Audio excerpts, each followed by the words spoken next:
So I saw this movie a week ago, and I didn't record the review the day that I saw it. I went to the gun range, I was doing a whole bunch of other stuff. I recorded it before I went to work the next day, forgot a couple of things that I wanted to mention, and then told myself, hey, I can record this tomorrow before I go into work. About that.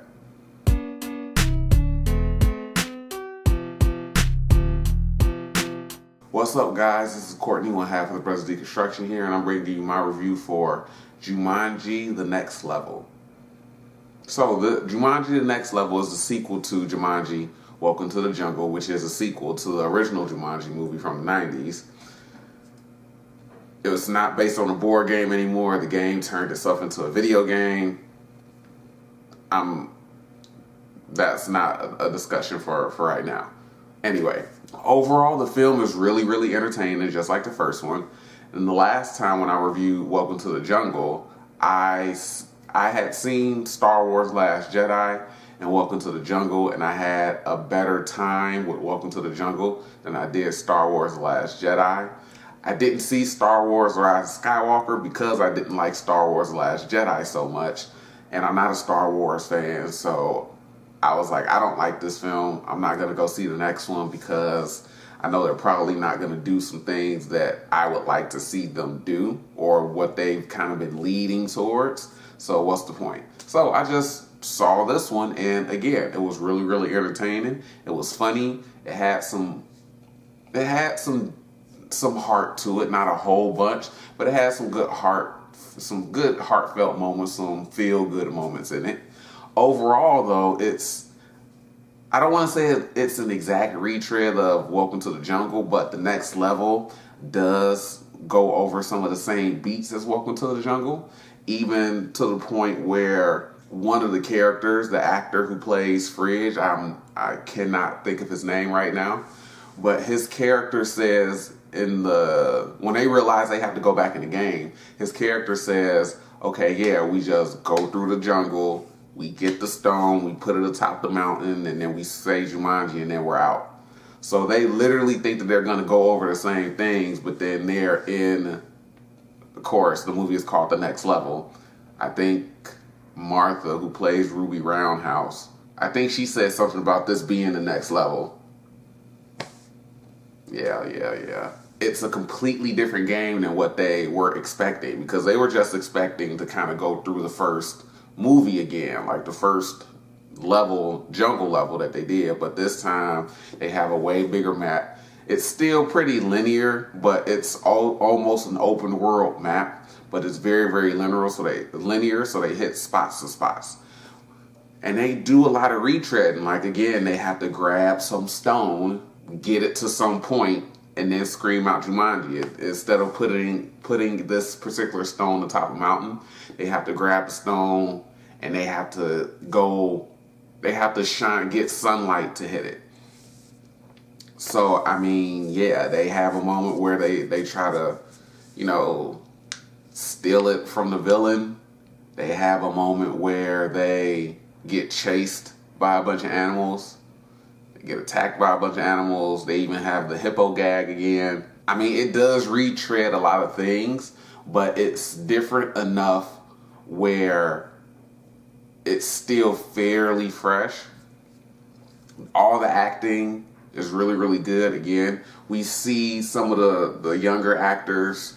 The kid that was in Hereditary, his character is kind of dealing with basically being in college, and when you transition from high school to college, you're trying to find yourself, you're trying to basically become the person who you're going to be, and it is essentially a fresh start because you're moving from wherever generally you move from wherever your high school is and you go into wherever your college is. They may or may not be in the same state. Most times they're not in the same city if you're going to a university. He moved wherever they live in this universe to New York to go to whatever university he's going in New York. So it's a big culture shift for him. So he's kind of been depressed. You know, after playing the first game, feeling so brave as Dr. Bravestone, and feeling like this whole different person, him and Martha's relationship kind of deteriorates because he's just kind of separated himself and exiled himself. Hasn't really been talking to them all that much. So they all come home for a break. He jumps back into the game to, I guess, kind of feel a rush again. And so they jump in and go after him after they realize they need to go get him. Danny DeVito and Danny Glover, their characters get sucked into the game because the game is busted. They obviously broke the game at the end of the first movie. When they get sucked back into the game, it kind of spazzes out. They don't even get to choose their characters. They just get sucked in. And then those two, who's Alex's, Danny DeVito is Grandpa Eddie and Danny Glover is Milo. Those two had a restaurant together. They sold it.